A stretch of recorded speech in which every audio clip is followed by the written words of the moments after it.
السلام علیکم ورحمۃ اللہ وبرکاتہ۔ دا میسیج میڈیا کے ناظرین کی خدمت میں آج میں بڑی خوشی کی خبر پیش کرنا چاہتا ہوں کہ آج الحمدللہ دا میسیج میڈیا اسٹوڈیو میں ہمارے خاص مہمان حضرت مولانا محمد عمار عابد صاحب تشریف لائے ہوئے ہیں، اور آج ہم حضرت مولانا سے نئی نسل کی تعمیر میں مکتب اور ٹیوشن کا کردار اس عنوان پر بہت ہی اہم ضروری سوالات کریں گے، اور حضرت والا سے ہم لوگ اس بارے میں اہم اور قیمتی جوابات کو سنیں گے۔ سب سے پہلے میں دا میسیج میڈیا اسٹوڈیو میں حضرت مولانا عمار عابد صاحب کا استقبال کرتا ہوں، اہلا و سہلا مرحبا کہتا ہوں۔ میں اپنے ناظرین کی خدمت میں یہ بتانا چاہتا ہوں کہ آج کے ہمارے مہمان خصوصی حضرت مولانا عمار عابد صاحب مدینہ مسجد سریا پیٹ کے امام و خطیب ہے، اور ادارہ تعلیم الہدایت کے ناظم اعلیٰ ہے۔ سریا پیٹ میں یہ ادارہ کام کر رہا ہے، اور ماشاءاللہ بہت ہی اچھے انداز سے حضرت مولانا محنت کر رہے ہیں۔ اس کے ساتھ ساتھ طالب علمی کے زمانے ہی سے حضرت مولانا کو ماشاءاللہ تقریر کا بہت اچھا ملکہ اللہ پاک نے عطا فرمایا، اور ابھی تک بھی حضرت مولانا اپنے تقریر کے مخصوص لب و لہجے اور خصوصی انداز سے جانے اور پہچانے بھی جاتے ہیں، اور اللہ پاک بہت کام لے رہے ہیں۔ ہماری دعا ہے کہ اللہ تعالیٰ حضرت مولانا کی ان خدمات کو قبول فرمائیں۔ اب میں حضرت مولانا سے اجازت چاہتا ہوں کہ اگر آپ اجازت دیں تو ہم آج کے سوالات کا سلسلہ شروع کرتے ہیں۔ جی بالکل۔ مولانا، نئی نسل کی تعمیر میں مکتب اور ٹیوشن کا کردار، اس عنوان پر آج کی یہ نشست طے کی گئی ہے کہ موجودہ دور میں ہمارے طلباء اور طالبات کے لیے دنیاوی تعلیم کے ساتھ دینی تعلیم کی بہت زیادہ ضرورت دیکھی جا رہی، سمجھی جا رہی۔ تو سب سے پہلا سوال آپ سے یہ ہے کہ آج کے دور میں مکتب اور ٹیوشن سنٹر کی ضرورت کیوں ہے؟ مکتب اور ٹیوشن سنٹر یہ دو الگ الگ چلائے جاتے ہیں۔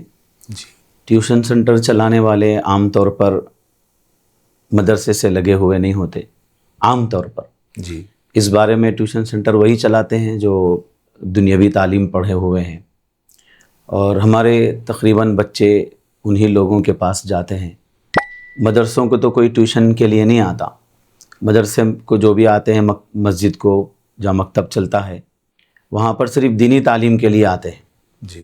لیکن آج کل بچوں کے پاس بھی یہی بات آتی ہے، بچوں سے اگر ان کی ذہن سازی کی جائے، ان کو ترغیب دی جائے، مسجد میں جب بچے آتے ہیں نماز پڑھنے کے لیے ہم ان کو بتاتے ہیں کہ مکتب چلتا ہے آؤ، تو بچے بھی یہی کہتے ہیں، ان کے سرپرست بھی یہی کہتے ہیں کہ ہمارے پاس وقت نہیں ہے دینی تعلیم کے لیے۔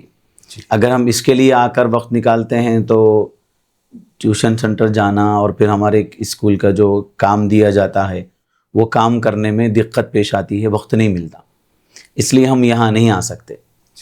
تو ایسے وقت میں مکتب چلانے والے ایسا نظام بنائیں کہ ان کے پاس ایسے معلمین کا تقرر کریں جو معلمین جہاں ایک طرف وہ دینی تعلیم پڑھائیں مکتب کے ذریعے، تو دوسری طرف ہماری نگرانی میں ان معلمین کی جو باہر اسکول میں پڑھاتے ہیں اور دنیاوی مضامین وغیرہ جانتے ہیں اسکول کی تعلیم کے، دنیاوی تعلیم کے، اگر ان کی تربیت کر کے ان کا سمجھانے کا رخ، اگر ان کو بتا کر ایک رخ دے کر کے اگر ان کو بٹھا دیا جائے پڑھانے کے لیے، تو ایک وقت میں دو کام ہو جائیں گے۔ ادھر بچے تعلیم بھی مکتب کی حاصل کریں گے اور ساتھ میں ان کا اسکول کا کام بھی پورا ہو جائے گا دینی ماحول میں نمازوں کے ساتھ۔ تو اس لیے مکتب اور ٹیوشن ضروری ہے۔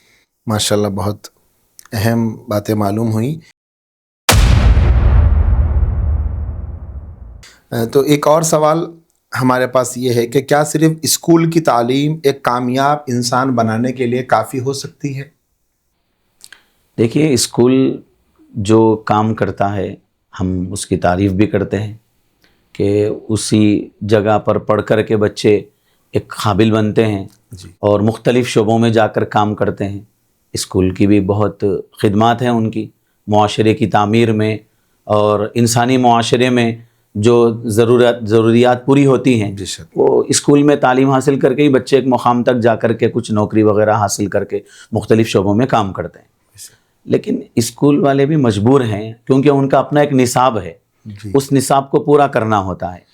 تو صبح سے شام تک وہ لگے بندے نظام میں, ان کے اساتذہ وغیرہ ٹیچر سارا اسٹاف جو ہے اسی کو مکمل کرنے میں لگا رہتا ہے. تو ان کے نظام میں ایک ایسا وقت نہیں ہوتا کہ جس میں بچوں کی تربیت کی جائے, الگ سے نظر رکھی جائے, ان کی غلطیوں کی اصلاح کی جائے. تو اسکول بھی کردار ادا کرتا ہے, لیکن تعلیم دینے میں, تربیت میں اور اخلاق میں وہ کردار جو مکتب اور مدرسہ ادا کرتا ہے تعلیم کے ساتھ, اسکول اتنا نہیں کرتا جتنا کرنا چاہیے. تو اس لیے اسکول کے بعد بھی مکتب کی بھی بہت زیادہ ضرورت ہوتی ہے. مولانا یہ بات ذہن میں آتی ہے کہ کامیاب انسان کی ڈیفینیشن کیا ہو سکتی, اس سے مراد کیا ہونا چاہیے. عام طور پہ لوگ یہ سمجھتے ہیں کہ اگر ہم کسی اچھے اعلیٰ معیاری اسکول میں تعلیم حاصل کر لیے جہاں پر بہت مہنگی فیس ہے اور وہاں کا ڈریس اور وہاں کی کلاسز بہت اچھی ہے, اور پھر وہاں سے فارغ ہونے کے بعد دنیا کے کسی بھی بڑے ملک میں ان کو نوکری بھی مل جاتی ہے. تو جیسے آپ نے بھی بار بار سنا بھی بلکہ دیکھا بھی, اور آپ بھی بولتے رہتے ہیں برائٹ فیوچر. تو اس عنوان کو آپ کس نظر سے دیکھتے ہیں کہ کامیاب انسان سے مراد کیا ہونا چاہیے؟ کیا وہ جس کو PR مل جائے, گرین کارڈ مل جائے, یا کسی اچھے اسکول میں پڑھ لے, یا پھر اس کے علاوہ بھی اور کوئی چیز ہے؟ اگر آپ اس پر بھی روشنی ڈالیں تو ہمارے ناظرین کو یہ بات بھی معلوم ہو سکتی ہے. جی, کوئی بھی انسان اگر خود غرض رہے تو وہ کامیاب نہیں ہو سکتا. جی کامیابی خود غرضی میں نہیں ہے. بے شک. کامیابی دوسروں کا خیال رکھنے میں, حقوق ادا کرنے میں, اللہ کا حق بھی ادا کریں, بندوں کا حق بھی ادا کریں, اسی میں کامیابی ہے. ہم اچھے اسکول میں, مہنگے اسکول میں پڑھ لیں, تعلیم حاصل کریں, اچھی نوکری حاصل کریں, اور دوسرے ملکوں میں جا کر کے وہاں پر بھی ہم خدمات انجام دیں, کام کریں, خوب پیسہ بنائیں, تو اس سے کامیابی نہیں. اگر ہمارے ماں باپ گاؤں میں ماں باپ تڑپ رہے ہوں, کھانے کے لیے ترس رہے ہوں, اور 10 سال ہو گئے ویڈیو کال پر اب نم آنکھوں سے ماں باپ کہیں کہ بیٹا ایک دفعہ آ کے جا, اور یہ بیٹا کروڑ پتی ہے اور ملکوں میں بڑی بڑی تجارتیں اس کی ہیں, اور ہر ملک کے اندر اس کے کروڑوں روپے کے گھر ہیں, لیکن ماں باپ کے پاس جانے کے لیے, ملنے کے لیے وقت نہیں ہے. وہ ماں باپ ترس کر اس کو ایک جھلک دیکھنے کے لیے بلا رہے ہیں, تو پھر میں سمجھتا ہوں کہ یہ کامیابی نہیں ہے. بے شک صحیح. اللہ اور اللہ کے بندوں کا حق ادا کرنے والا ہی کامیاب ہے. خود غرضی کے ساتھ جینے والا وہ کبھی کامیاب نہیں ہو سکتا. جی بے شک مولانا, بہت قیمتی بات آپ نے بتائی. ایک بات یہ بھی ذہن میں آتی ہے آپ کی گفتگو کو سن کر کہ اس وقت سوسائٹی میں ایک فلو چل رہا ہے عصری تعلیم کا, اور آپ دیکھ رہے ہیں کہ پچھلے 20-25 سال میں نوجوانوں کی بڑی تعداد اسی رخ پہ جا رہی ہے. تو آپ اس کو کس نظر سے دیکھتے ہیں کہ آخر بگاڑ اور خرابی کہاں آئی؟ یعنی اتنے بڑے بڑے اساتذہ اور بہت اچھا نظام ہے, اور ڈگریاں بھی بڑی اچھی ہے, اور حکومت سے مسلمہ نصاب ہے, اس سب کے باوجود آپ جو بتا رہے ہیں کہ بچے کروڑوں کے مکان ہیں, اس کے باوجود بھی ماں باپ کو نہیں پوچھ رہے, رشتوں کو نہیں جان رہے, اور اخلاقی زوال اور بگاڑ پیدا ہو چکا. تو اس کے لیے اب جو آنے والی نسل ہے ان کو ہم کیسے کور کر سکتے؟ یہ تو جو بگڑ گئی. اب اگر اس خرابی سے آنے والی نسل کو بچانا ہے تو جیسے ہم مکتب اور ٹیوشن سینٹر کا نظام دیکھ رہے ہیں, تو میں آپ سے یہی پوچھنا چاہ رہا ہوں کہ پچھلی گزری ہوئی نسل میں جو بگاڑ آیا آخر اس کا سبب ایسا کیا ہو سکتا ہے, تاکہ ہم غور کریں کہ اتنے اچھے نصاب تعلیم کو پڑھنے کے بعد پھر اخلاقی زوال اس حد تک کیوں پیدا ہو رہا. اس پر بھی اگر آپ روشنی ڈالیں. دیکھیے, مادیت کے اندر تنزلی ہے اور روحانیت کے اندر ترقی ہے. جی جی. جتنے جو دینی تعلیمات ہیں ان سب کا تعلق روحانیت سے ہے. اگر وہ تعلیم کے ساتھ اگر اسکول کی اور مادی تعلیم اگر حاصل کی جائے تو بندہ کتنا بھی کروڑوں کما لے اور کتنی بھی ترقی کر لے, لیکن وہ روحانی تعلیم کے ساتھ جو ترقی ہوتی ہے وہ ترقی صرف مادیت سے اور مادی تعلیم سے نہیں ہوتی. اسکول میں چاہے کہیں بھی وہ پڑھے، روحانیت کی تعلیم سے ہٹ کر کے اعلیٰ نصاب ہو، پڑھانے والے زبردست ہوں، مضامین بہترین ہوں، ماحول اچھا دیا جائے، لیکن وہ سب مادیت کو سنوارنے کے لیے. اور جتنا مادیت میں وہ ترقی کرے گا، ظاہر میں وہ ترقی ہے لیکن حقیقت میں وہ تنزل ہی ہے، وہ گرتا جائے گا، وہ دوسروں کی نظروں میں بھی گرے گا اور اس کو خود تنہائیوں میں بے چینی ہوگی، کیونکہ مادیت ہی مادیت ہے، تاریکی ہی تاریکی ہے. روحانیت کی روشنی اس کے پاس نہیں ہے. وہ روحانیت کی روشنی نہ دوسروں کو ملے گی نہ خود اس کی ذات کو ملے گی. تو جو بگاڑ ہوا وہ روحانیت کی تعلیم نہ دینے کی وجہ سے ہوا. اگر اس وقت بھی روحانیت کی تعلیم ایسی ہے کہ بچوں کو دی جائے، بڑوں کو دی جائے، بچپن سے لے کر، پیدائش سے لے کر قبر کے گڑھے تک علم حاصل کرتے جاؤ، تعلیم حاصل کرتے جاؤ، اور یہ تعلیم سے مراد روحانیت کی تعلیم ہے. تو چاہے اب بچے بگڑ بھی گئے تو کوئی بات وہ بڑی نہیں ہے، واپس آ سکتے ہیں. پھر سے ان کو روحانیت کی اگر تعلیم دی جائے، اخلاق کی تعلیم دی جائے تو پھر انشاءاللہ اس سے بھی کامیابی ان کو ملے گی. یعنی آپ کے بولنے کا مطلب یہ ہے کہ ہم اپنے عصری اداروں کو مضبوط سے مضبوط بنائیں، ساتھ میں روحانیت کی بھی دینی تعلیم بھی دیں تاکہ بچوں کے اخلاق سنوریں. جی ماشاءاللہ. ایک بہت اہم سوال یہ ہے مولانا کہ اس وقت ہم دیکھ رہے ہیں کہ ماہانہ بلکہ سالانہ اس وقت جو اسکول کے فیسز کا نظام بن چکا ہے، تو سالانہ 20,000 سے لے کر 1.5-2 لاکھ تک کی فیس اسکول کے طلباء کے لیے ان کے سرپرست کہیں سے بھی لا کر دے رہے ہیں. ہم سب جانتے ہیں، بھلے قرض لینا پڑے تو قرض لا کر بھی دے رہے ہیں. اور اس کے مقابلے میں جیسے آپ نے ابھی بتایا کہ روحانیت سے انسان کی ترقی ہوتی ہے اور دین سکھانے سے ہی بچے کی دنیا آخرت دونوں سنورے گی.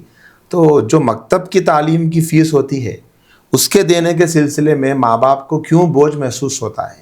یہ ایک ایسا اہم سوال ہے، بلکہ ہر مکتب کے ذمہ دار اس کو محسوس کرتے ہوں گے کہ جو فیس بھی طے ہوتی ہے 200 300 500 ان کے اپنے علاقے کی ضروریات کے اعتبار سے، اساتذہ کی تنخواہوں کے اعتبار سے، کیوں ماں باپ کو بوجھ لگ رہی ہے؟ اس بارے میں بھی آپ ناظرین کو بتائیں.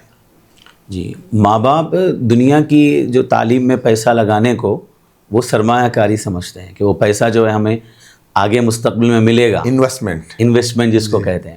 تو یہ سرمایہ کاری ہے، تو ہم جتنا یہ پیسہ لگائیں گے بعد میں ہم کو پھر اولاد سے ملے گا، اولاد کمائے گی، نوکری ملے گی. تو اب خرچ کریں گے تو آئندہ پھر ہم کو یہ پیسہ واپس آئے گا، یہ سمجھتے ہیں. دین کی تعلیم میں اگر خرچ کریں گے تو ان کو وہ فائدہ نظر نہیں آتا. حالانکہ جو آخرت پر یقین رکھنے والے ہیں، اللہ کے جو بندے ہیں، آخرت پر جن کا یقین ہوتا ہے کہ من کان یرجو لقاء ربہ فلیعمل عملا صالحا، تو جو اللہ سے ملنے کی امید رکھتا تو پھر وہ نیک عمل کرتا. تو بچوں کی تربیت کے بارے میں بھی وہ سوچے گا کہ یہ جو تعلیم اگر دی جائے تو پھر یہ اس کو آخرت میں کام آئے گی. یہ جو دنیا کی تعلیم ہے اس کا جو پیسہ جو لگا رہا ہے وہ اس کا فائدہ اس کو دنیا کے اندر ہی ملے گا. اگر آخرت کا یقین مضبوط ہوگا تو یہ سمجھے گا کہ میں دین کی تعلیم پہ خرچ کروں گا تو پھر مجھے دنیا کے اندر تو ملے گا ہی. اس طرح ملے گا کہ بچہ جب دینی تعلیم میں جب اس کو بچپن سے سکھایا جائے گا کہ ماں باپ کو قریب میں رکھیں، ماں باپ کی خدمت کریں، ان پر خرچ کریں، ان کے حقوق کا خیال کریں، ادا کریں ان کے حقوق، تو پھر دنیا کے اندر بھی ماں باپ کو پھر اس کا فائدہ ملنے والا ہے اور آخرت کے اندر تو ہے ذخیرہ. تو ماں باپ اصل یقین کی کمزوری کی وجہ سے فیس ادھر زیادہ دیتے ہیں، ادھر نہیں دیتے. لیکن جن کا یقین بنا ہوا ہے، ایمان آخرت کے دن پر ہے، تو وہ الحمدللہ وہاں بھی خرچ کرتے ہیں، اس میں بھی کامیاب ہوتے ہیں وہ، اور آخرت میں بھی وہ کامیاب ہوں گے انشاءاللہ. ماشاءاللہ، بے شک بات آپ کی بالکل صحیح ہے. لیکن دیکھا جاتا ہے کہ فیس دینے کے سلسلے میں ماں باپ بالکل کنجوسی برتتے ہیں اور ان کو بوجھ محسوس ہوتا ہے. اس کے باوجود علماء کی ایک بڑی تعداد اس وقت مکاتب کے کھولنے پر، چلانے پر کافی زور دیتی ہوئی نظر آ رہی، جبکہ مکاتب میں کوئی ذریعہ آمدنی نہیں ہے. ہو سکتا ہے کہ سب لوگ نہیں، کچھ لوگ یہ خیال کریں کہ ہاں بھئی مکتب کے ذریعے سے بھی اچھی کمائی ہوتی ہوگی، اسی لیے تو علماء اتنی محنت کر رہے ہیں. تو اس سوال کے سلسلے میں آپ کیا جواب دیں گے؟ جی، سب سے پہلی بات کہ علماء اکرام جو مکتب چلاتے ہیں وہ مکتب کو تجارت سمجھ کر نہیں چلاتے. جی خدمت سمجھ کر چلاتے ہیں. وہ یہ سوچتے ہیں کہ اگر مکتب کی تعلیم نہ دی جائے تو پھر بچے دین سے دور ہوں گے. جو دینی شعار، اسلامی شعار ہے، اس کو بھی بچے بھول جائیں گے. تو وہ دین کی خدمت سمجھ کر مکتب چلاتے ہیں، چاہے ان کو دنیاوی فائدہ ملے نہ ملے، لیکن وہ اپنا کام ضرور کریں گے، کیونکہ بچپن سے انہوں نے وقف کیا ہے اپنے آپ کو دین کی تعلیم کے لیے. بے شک. تو وہ اس ذمہ داری سے وہ ہٹنا نہیں چاہتے. چاہے وہ بزنس کریں، دوسری تجارت کریں، اور دنیا کمانے کے لیے وہ دوسرے ذرائع اختیار کریں، لیکن جب مکتب کی بات آتی ہے تو علماء کچھ فائدہ نہیں دیکھتے اپنا، بلکہ جان توڑ محنت کرتے ہیں اور اس کے لیے اپنے آپ کو وقف کرتے ہیں، حتیٰ کہ خود بھی وقف کرتے ہیں اور اپنی اہلیہ کا ذہن بنا کر، اہلیہ کا وقت فارغ کر کے مکتب کے اندر نئی نسل کو اور امت کی بچیوں کو اپنی اہلیہ کے ذریعے ان کے لیے بھی تعلیم کا انتظام کرتے ہیں. ماشاءاللہ، بہت اچھی بات ہے آپ کی. ایک سوال یہ بھی آپ سے پوچھ لینا میں ضروری سمجھتا ہوں کہ اسکولز کے بارے میں ہم لوگ سنتے رہتے ہیں کہ اگر کبھی اسکول میں فیس لیٹ ہو گئی اور کبھی بچہ فیس نہیں دیا، مہینہ 2 مہینے گزر گئے، یا جو ٹرم ہوتا ہے ان کے پاس کوارٹرلی، ہاف ایئرلی، اگر اس وقت کے گزرنے تک فیس ادا نہیں کی گئی تو بعض مرتبہ بچوں کو اسکول میں کھڑا کر دیا جاتا، بعض مرتبہ گھر کو بھیج دیا جاتا، اور بعض مرتبہ کال کر کے پیرنٹس کو بلایا جاتا اور فیس کے لیے پریشر بھی دیا جاتا. اور بعض پیرنٹس دیتے ہیں، بعض نہیں بھی دیتے ہیں. تو بعض مرتبہ بچوں کو بھی یہ احساس ہوتے رہتا کہ ہمارے پیرنٹس فیس نہیں دینے کی وجہ سے میرے ساتھ ایسا سلوک کیا جا رہا. کبھی بچوں کو اسکول میں کلاس میں کھڑا کر دینا، کبھی واپس بھیج دینا. کیا یہ ساری جو میں آپ کے سامنے کیفیتیں بیان کر رہا ہوں، آپ ماشاءاللہ کافی سال سے مکتب کے چلانے کا، ٹیوشن سینٹر کے چلانے کا تجربہ رکھتے ہیں، تو کیا ایسی کوئی کیفیت یا صورتحال مکتب میں بھی پیش آتی ہے کہ فیس کی وجہ سے بچے کو بھیج دیا گیا، یا پھر فیس کی وجہ سے بچے کو تعلیم میں بٹھانے سے منع کر دیا گیا؟ ایسا کچھ ہوتا ہے؟ ایسا مکتب کے اندر ایسا نہیں ہوتا. البتہ ایسا ہوتا ہوا ہم نے دیکھا ہے کہ کسی وجہ سے بچہ مکتب نہیں آیا یا پھر فیس نہیں دے سکا، کوئی حالات ایسے ہے، تو بیمار اگر ہیں ان کے گھر میں کوئی، تو مکتب کے ذمہ دار، مکتب کے اساتذہ عیادت کے لیے جاتے ہیں. اچھا، ماشاءاللہ. اور ساتھ میں عیادت کا حق بھی ادا کرتے ہیں، ان کے علاج کے سلسلے میں کچھ ان سے جو ہو سکے ان کی خدمت میں پیش کرتے ہیں. وہ کچھ خدمات اگر ان کو دینا ہے، کہیں کسی ڈاکٹر وغیرہ کا پتہ یا کچھ رہبری کرنا ہے مالیہ کے علاوہ، پیسوں کے علاوہ، تو وہ رہبری بھی کرتے ہیں. تو یہ کام اصل میں کیا ہے، اسکول اور دوسرے عصری جہاں پر کام ہوتا ہے وہاں پر ان کا ایک لگا بندہ جو نظام ہوتا ہے کہ تنخواہیں دینا. تو جو کام کرنے والے ہوتے ہیں وہ کام کرنے والے کام کو کام سمجھ کر کرتے ہیں، خدمت سمجھ کر، یا اپنی نجات، اخروی نجات، یہ سب ان کے پاس نہیں ہوتا، یہ جذبہ نہیں ہوتا. بس وہ ایک کام ہے، ہم یہاں وقت لگاتے ہیں تو ہم کو پیسہ آتا ہے. تو جو ذمہ دار ہے وہ بھی ایسے کرتے ہیں، ہم ان سے کام لیتے ہیں، ان کو پیسے دیتے ہیں. تو دونوں کے درمیان میں وہ خدمت کا جذبہ نہیں ہوتا. تو اس کی وجہ سے مہینہ جب آتا ہے تو ان کو تنخواہ دینا ہوتا ہے، یہ انتظار میں ہوتے ہیں، اور یہ بچوں کے سرپرستوں سے لے کر ان کو دینا ہوتا ہے، یا اور کہاں سے لا کے دیں گے. لیکن مکتب میں ایسا نہیں ہوتا. مکتب کے ذمہ دار اور پڑھانے والے، ان کے دونوں کے درمیان میں بھی یہی جذبہ ہوتا ہے کہ ہم کو امت کی خدمت کرنا ہے، دین کی خدمت کرنا ہے. تو اس لیے اگر کسی وجہ سے اس مہینہ فیس نہیں آ سکی یا کچھ انتظام نہیں ہو سکا تو اساتذہ محتمم کو سنبھالتے ہیں اور محتمم اساتذہ کو سنبھالتے ہیں. ماشاءاللہ، بڑا اچھا جذبہ ہے. ایک بات یہ بھی ذہن میں آ رہی، جیسا آپ نے بتایا ہے کہ اسکول کے ذمہ دار حضرات بھی وہ لوگ اساتذہ کی تنخواہیں اور اسٹاف کا جو ماہانہ خرچے ہیں اس کو پورا کرنے کے لیے مجبور ہیں. تو یہی سوال تو مکتب میں بھی پیدا ہوگا کہ مکتب میں بھی تو اساتذہ کی تنخواہیں دینی ہوتی ہے، جو بھی عملہ اور اسٹاف ہے، تو وہ کیسے پورا کیا جاتا ہے کہ اگر وقت پر بچے فیس نہیں دیں گے تو پھر اس کے پورا کرنے کی شکلیں کیا ہوگی؟ آپ کے پاس کیا ہوتی ہے؟ جی، اگر کسی وجہ سے اس مہینہ نہیں ہو سکا تو قرض لے کر کے، قرض حسنہ لے کر یا پھر کسی سے قرض لے کر اپنے متعلقین میں سے اس مہینے کی ضروریات پوری کر دی جاتی ہیں، تنخواہ وغیرہ. اچھا. بعد میں پھر کوئی صورت بن گئی، کوئی آ کر اپنی طرف سے کوئی خدمت پیش کر دیے تو پھر وہ ان سے وہ خدمت لے کر کے اس قرضے کو ادا کر دیا جاتا ہے. کچھ ایسی صورت بن جاتی ہے جس کی وجہ سے کام پورے ہوتے ہیں. ماشاءاللہ. تو جو طریقہ آپ بتائے ہیں مکتب کے سلسلے میں، واقعتاً یہ بڑا اچھا جذبہ ہے. اس جذبے کو ہر ایک کو اپنانا بھی چاہیے.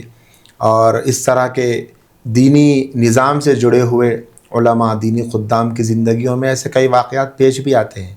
تو اسکول کے ذمہ داروں کی خدمت میں، یا جو عصری ادارے چل رہے ہیں، یا جو ٹیوشن سینٹر چل رہے ہیں، وہ بھی اگر ان حالات سے گزریں، جیسے ابھی ہم نے جس پر بات کی کہ بچے فیس نہیں دے سک رہے ہیں، تو ان کے پاس آپ جیسا کوئی متبادل ہو، جیسا آپ بتا رہے ہیں کہ قرض لے کر ہم لوگ دے لیں گے، یا پھر کوئی مدد ہو جائے گی، تعاون کر دے گا، تو آپ اسکول کے ذمہ داروں کو اس سلسلے میں کیا پیغام دینا چاہتے ہیں، تاکہ جس طرح آپ نے بتایا کہ بچہ فیس نہ دے تو اس مجبوری کی کیفیت میں ان کے گھر کے بیمار لوگوں کی عیادت کرنا اور جا کر ان سے ملنا، یہ کتنے اچھے اخلاق والی بات ہے. وہ بھلے فیس دینے کی پوزیشن میں نہیں ہے، لیکن اس کا دل تو جیت لیا مکتب والوں نے. تو کتنی اچھی بات ہے کہ اگر جس مکتب میں 100 200 500 بچے ہوتے ہیں، اگر فرض کیجئے کہ ایسے مکتب والے ایسا کارنامہ انجام دیں، ایسا کردار پیش کریں جس سے سرپرستوں کا دل جیت لیا جائے، تو سوچیں کہ اگر جہاں ہزاروں بچے پڑھتے ہیں، اگر وہ اسکول والے بھی ایسا کچھ کریں تو کتنا اچھا میسیج اور پیغام جائے گا. تو اس سلسلے میں کہ اگر کبھی بچے فیس لا کے نہیں دیں، یا کوئی عذر ہو، یا لیٹ ہو، یا ان کے گھر کے حالات معلوم ہو اسکول والوں کو، تو آپ کیا پیغام دینا چاہیں گے اسکول والوں کو؟ کبھی کبھی ایسا بھی ہو سکتا ہے کہ اسکول والے جانتے ہیں بعض لوگوں کی سرپرستوں کی کوتاہیوں کو، ان کی خامیوں اور غلطیوں کو، کہ بہت سی ان کے گھروں کے خرچے ہوتے ہیں، خواہشات پوری ہوتی ہیں، لیکن جب اسکول کی فیس کی بات آتی ہے تو وہ لوگ وہاں پر ان کی طرف سے جو حرکتیں ہوتی ہیں برابر اس کو سامنے رکھ کر بھی بعض وقت ان کو ایسے فیصلے لینے پڑتے ہیں. بے شک بعض اس میں. لیکن آپ نے جیسا بتایا کہ اگر اسکول کے لوگ اس طرح کریں کام تو بہت اچھا کام ہو سکتا ہے. یہ جو بچے پر جو تعلیم کو لے کر جو منفی اثر، ٹیچرز کو لے کر جو منفی اثر، اور اسکول کے ذمہ داروں کو لے کر اس کے دل دماغ میں جو غلط اثر پیدا ہوگا تعلیم سکھانے والوں کے متعلق، کم سے کم وہ تو نہیں ہوگا. وہ بھلے پڑھے نہ پڑھے، لیکن اس کے جو ذہن پر چھاپ پڑے گی کہ تعلیم دینے والے ایسے ہیں، یہ ہمارے پیسوں کے محتاج ہیں، ہمیں پیسوں کے لیے پڑھاتے ہیں، ان کو ہماری تربیت اور ہمارے مستقبل کے متعلق کوئی ہمدردی نہیں ہے، بس ہمارے پیسوں سے مطلب ہے. کم سے کم یہ تصور تو نہیں ہوگا، ان کے دل میں ادب و احترام کا جذبہ پیدا ہوگا. اگر کرتے ہیں اسکول والے تو بہت اچھا ہے. تو اس کا مطلب یہ ہوا کہ وہ لوگ یہ سمجھیں گے پیسے نہیں تو تعلیم نہیں. جی. تو یہی بچے جب ڈاکٹر بنیں گے تو پیسے نہیں تو علاج نہیں. جی ہو. صحیح ہے نا؟ جیسا وہ لوگ سیکھیں گے ویسے ہی وہ. اچھا، یہ جو مکتب کی فیس بچے دیتے ہیں تو یہ دینا صدقہ ہے، یا پھر یہ ذمہ داری ہے، یا پھر کوئی بوجھ ہے؟ کیونکہ مختلف لوگ مختلف نظریے اور عمل کے دیکھے جا رہے ہیں. عام طور پہ لوگوں کا ذہن اس بارے میں الگ الگ بنا ہوا ہے. بعض ماشاءاللہ ایسے بھی اچھے لوگ ہوتے جو ایڈوانس میں لا کے بھی فیس دے دیتے، اور بعض ایسے بھی رہتے جو 6 مہینے کی ڈیو ہے. تو آخر یہ مسئلہ ہے کیا؟ مکتب کی فیس دینا، لوگوں کا ذہن اب تک صاف نہیں ہوا. لوگ اسکول کی فیس کو فیس سمجھتے، ڈاکٹر کی فیس کو فیس سمجھتے، وکیل کی فیس کو فیس سمجھتے. ہر پیشے جو بھی اپنایا ہوا، جو بھی خدمت کر رہا، اس کی خدمت کا حق دینے کو ذمہ داری سمجھتے. مکتب کا مسئلہ کیا ہے؟ اس سلسلے میں بھی آپ وضاحت کریں تو بڑی مہربانی ہو. جی، مکتب کے سلسلے میں فیس دینے کو ضروری سمجھنا چاہیے. جی. وہ ضروری اس معنی کر کہ یہاں پر میرے بچے کا وقت لگ رہا ہے، اور جس جگہ یہ بچہ پڑھ رہا ہے میرا بچہ، تو یہ عمارت ہے، اس کا کرایہ ہے، بجلی کا خرچ ہے، پڑھانے والوں کی تنخواہیں ہیں، ان کی بھی ضروریات ہیں، تقاضے ہیں.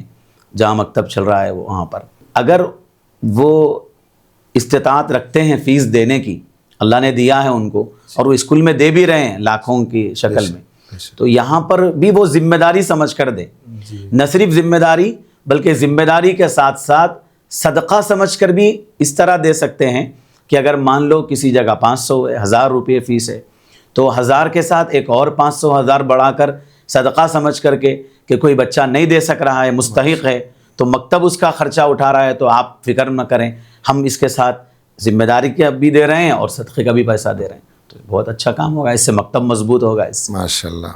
تو یہ ایک خصوصی سوال آپ کا مکتب سے متعلق، آپ کے تجربے کا بھی پوچھ لیتا ہوں، کیا ایسا کبھی آپ کے ساتھ ہوا ہے یا آپ جانتے ہیں کہ مکتب کی فیس دینے والے اپنے بچے کی فیس دینے کے علاوہ بھی اس طرح کسی اور بچے کی فیس کی ذمہ داری بھی قبول کرنے والے آپ کی نظر میں ہیں؟ ایسا الحمدللہ سال میں موقع آتے رہتے ہیں کہ مکتب کی فیس دینے کے بعد بعض سرپرست ایسے ہیں کہ تھوڑی دیر رک کر کے بچوں کا جائزہ لیتے ہیں اور بچوں کے متعلق احوال معلوم کرتے ہیں کہ فلاں بچے کے متعلق کیا ہے، اگر کچھ خدمت ہو تو بتائیں۔ تو وہ ان کے اسکول کی تعلیم میں کتابوں کی ضرورت ہے، کسی کا بیگ پھٹا ہوا ہے، فیس دینے آئے، اپنے بچے کی فیس دیے، دے کر بیگ پھٹا ہے تو نیا بیگ لا کر اس بچے کو بیگ دے کے جاتے ہیں، ماشاءاللہ، ایسی خدمت بھی کرتے ہیں، سبحان اللہ، الحمدللہ، بڑی اچھی۔ اور مکتب کی ضروریات بھی پوری کرتے ہیں، جان نماز وغیرہ مختلف چیزیں جو ضرورت کی ہیں، بعض پوچھتے بھی ہیں کہ کچھ ضرورت ہو تو بتائیے، تو ان اظہار کرنے پر وہ اس کی ضرورت بھی پوری کرتے ہیں۔ بڑی اچھی بات ہے، بڑی خوشی ہوئی، الحمدللہ ایسے لوگ موجود ہیں۔ ایک اور اہم سوال یہ ہے مولانا کہ لوگوں کے ذہن میں یہ بیٹھا ہوا ہے کہ بھئی مکتب کو جا کر بچہ کیا پڑھے گا، بس قرآن پڑھے گا مکتب کو جا کے بس، تو کیا مکتب صرف قرآن پڑھنے کی جگہ ہے؟ کیا وہاں صرف قرآن ہی پڑھایا جا رہا ہے؟ اس بارے میں روشنی ڈالی۔ مکتب میں صرف قرآن اور گھر میں عربی ٹیوشن کے ذریعے کسی مولانا یا حافظ صاحب ان سے قرآن مجید کی تعلیم، صرف قرآن کی تعلیم دلانے سے حق ادا نہیں ہوگا۔ صرف قرآن پڑھنے آیا کافی نہیں ہے، قرآن کے ساتھ ساتھ ضروری اسلامی جو عقائد ہیں اور اخلاقیات سے تعلق رکھنے والی جو احادیث اور پیارے نبی صلی اللہ علیہ وسلم کی جو تعلیمات ہیں، تو وہ بچوں کو سکھانا چاہیے، بتانا چاہیے، آداب سکھانے چاہیے زندگی کے۔ ماں باپ کو پوچھنا چاہیے کہ آج اسکول میں وقت کیسا گزرا، تو مجموعی طور پر ایک 10 منٹ لگیں گے، بچے سب جمع ہونے کے بعد یا جانے سے پہلے تھوڑی سی ان کی ذہن سازی کر لی جائے، آج اسکول میں کس کا وقت کیسے گزرا، آج کس نے کیا اچھا کام کیا جس سے ان کے دل کو خوشی ہوئی، دوسروں کو خوشی ہوئی، ظاہر کرو اپنا آج کا اسکول میں کیا ہوا، اپنے جو فیلنگس ہے وہ ظاہر کرو، جو اچھا ہوا، اور جو غلط ہوا وہی بتاؤ، کیا کسی کا دل آپ نے دکھایا، کسی استاد کی بے حرمتی آپ نے کی ہے یا کوئی نقصان پہنچایا ہے کلاس روم کے اندر، وہ بھی ظاہر کرو اور توبہ کرو اللہ کے سامنے، توبہ کرنے والوں کو اللہ پسند کرتا ہے۔ تو اس سے بچوں کے اندر اپنی غلطی کو ماننے کا جذبہ بھی پیدا ہوگا اور توبہ کی صفت بھی ان کے اندر آئے گی، اللہ سے رجوع ہونے کی، اور پھر خوشی کی بات کو ظاہر کرنا اور اچھے کاموں کی طرف آگے بڑھنا، مثبت انداز میں بچوں کا ذہن بنے گا کام کی طرف۔ تو ماں باپ کو پوچھنا چاہیے کہ جیسے بچہ بیگ رکھا تو ماں باپ پوچھیں، ماں پوچھے کہ بیٹا آج کیسا گزرا وقت، آداب کے متعلق بتائیں، کچھ غلطی ہوئی تو فوری اس کی وہیں پر اصلاح کرے۔ اگر ماں باپ کے پاس وقت نہیں ہے تو مکتب بھی یہ ذمہ داری ادا کر سکتا ہے، پوچھ سکتے ہیں، 10 منٹ لگیں گے، 5 منٹ لگیں گے، لیکن اس سے بچوں پہ کافی مثبت اثر پڑے گا۔ جی ماشاءاللہ۔